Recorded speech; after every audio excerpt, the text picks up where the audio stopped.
Allez, comment on se retrouve? On se fait un petit problème sur la trigo aujourd'hui. Vous êtes content? Ah, si vous êtes content, je sais. Oh, regardez, on nous montre un petit panneau routier qu'on a l'habitude de voir quand on est plutôt passager en troisième, mais on sait jamais. Des petits panneaux avec des pourcentages. Je sais pas si vous avez déjà fait gaffe à ça. Alors là, c'est un peu petit, on le verra peut-être un peu plus grand dans la suite. Donc c'est un panneau avec une voiture qui descend sur une route, donc une pente, à 10%. Ici, on a 10%.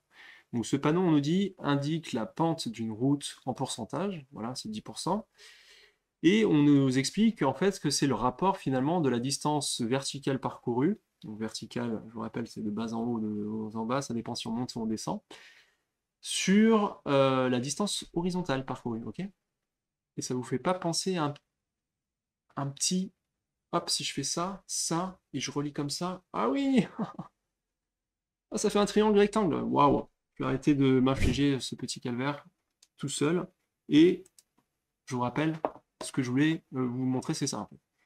Si on a un déplacement, voilà, on a une pente, ça serait notre route, et on nous dit qu'il y a un déplacement comme ça, on a une hauteur finalement, un déplacement vertical, et une horizontale, ça serait, donc ici c'est adjacent opposé, mais on va voir si c'est ça qui nous intéresse. Et si on revient aussi sur l'énoncé, on nous disait, la question c'était quoi finalement? À quel angle en degrés cela correspond? Ok? On va voir de quel. Alors, j'ai pas eu la place d'être plus précis sur l'énoncé, mais on va le préciser un petit peu en le rédigeant parce que en fait ça dépend de. On pourrait voir si je reviens sur ce schéma-là, ça dépend de quel angle on parle. Est-ce qu'on parle de cet angle-là ou cet angle-là? Donc ça sera plus précis dans les énoncés. Donc, si je reprends un petit peu le schéma, voilà, j'ai le panneau de 10%. En fait, voilà, si ma voiture elle descend la pente, elle est là. Et l'angle qu'on demande, c'est là où je le précise, l'angle θ, comme je l'appelle dans ma leçon à moi, c'est celui-là. Ok, c'est l'angle qui est ici. Si j'ai une pente de 10%, donc déjà, on se rappelle que pour calculer un angle, on a besoin, avec les relations trigo, oui, voilà, sinus, cosinus, tangente, c'est les relations trigo, c'est ça qui va nous permettre aujourd'hui de calculer cet angle-là grâce à deux longueurs, soit l'opposé l'hypoténuse, soit l'adjacent l'hypoténuse, soit l'opposé l'adjacent. D'accord? Donc c'est là-dedans qu'il faut se poser la question, c'est quoi l'opposé, c'est quoi l'adjacent, c'est quoi l'hypoténuse. Donc si on nous donne un pourcentage, on a dit que 10%, ce 10%-là, c'est quoi finalement? On l'a vu avec les pourcentages, hein, revenez sur la vidéo sur les pourcentages, c'est 10 sur 100. Ok, si j'ai 10%, c'est comme si je divisais par 100. D'accord?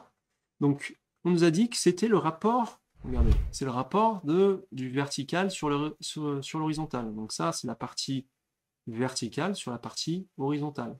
D'accord?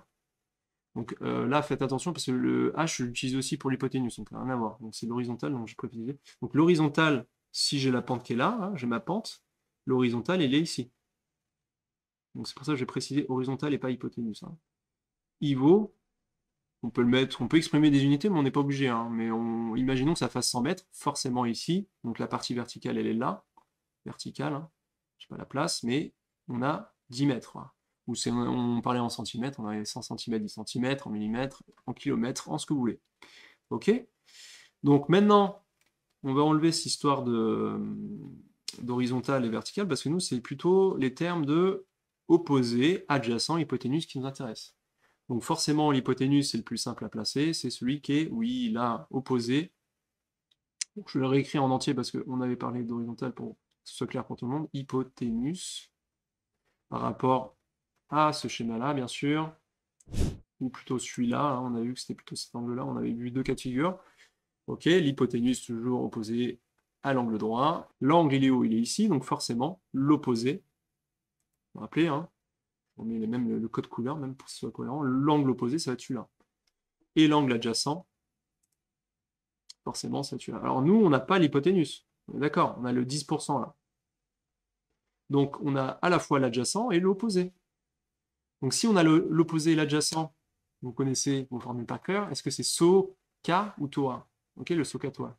Donc est-ce que c'est avec le sinus, le cosinus ou le tangente? Ben, le tangente, bien sûr, parce qu'on a l'opposé et l'adjacent. Vous voyez comment on retrouve un petit peu les relations, la relation qu'on va utiliser parmi les trois. Donc on peut se le réécrire ici.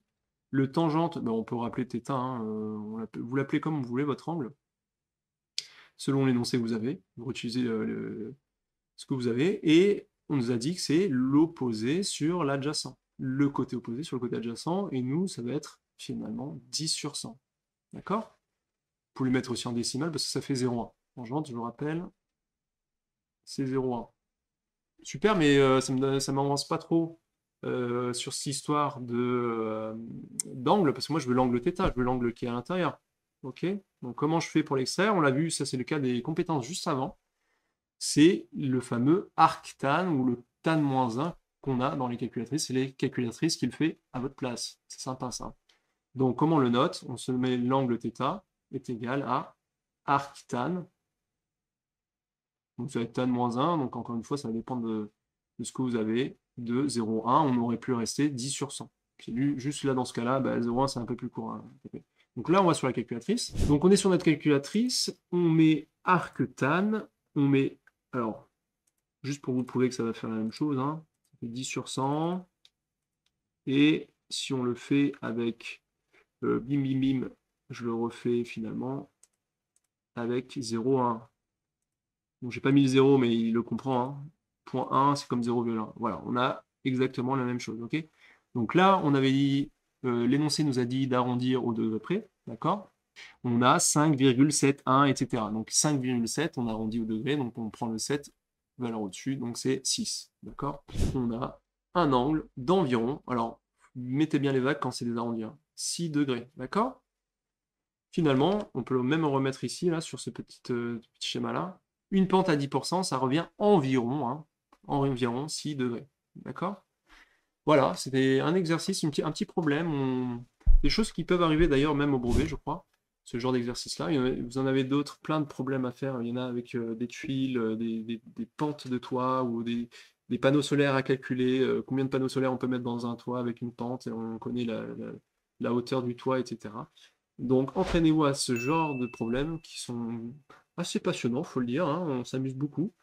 Et je vous dis à bientôt pour d'autres vidéos.